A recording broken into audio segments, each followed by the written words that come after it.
Et maintenant, comme tous les jours, une initiative bonne pour la planète aujourd'hui, le SAMU Environnement de Strasbourg. C'est un reportage de Julie Pietri. À le regarder comme ça, on s'y tromperait presque. Camion blanc, gyrophare bleu, mais ce SAMU-là ne prend pas soin des hommes, enfin pas directement, mais plutôt de la nature. À l'intérieur, on a donc un évier, un frigo pour conserver les échantillons quand on fait les prélèvements. Simon Lecluse est docteur en hydrogéologie.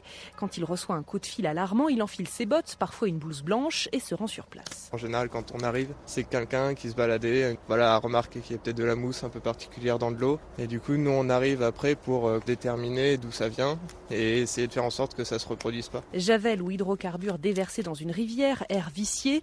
Depuis 2003, le SAMU de l'environnement est intervenu près de 700 fois dans la région de Strasbourg. Sa force, la mobilité, la rapidité aussi bien sûr. C'est le toxicologue Fariborz Livarjani qui l'a pensé ainsi. Il y a des cas qui sont très particuliers. Une entreprise qui est à l'origine d'une pollution avec du cyanure, il y avait une mortalité de poissons importante. Les services de l'État, ils ne trouvaient pas l'origine. Avec la mobilité, nous avons pu faire parcelle par parcelle et trouver l'origine de la pollution. L'entreprise a été ensuite condamnée par la justice.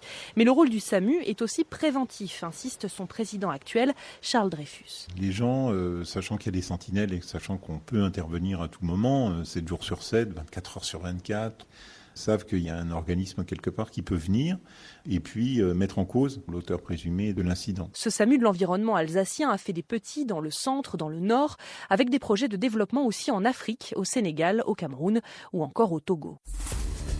Inter 13.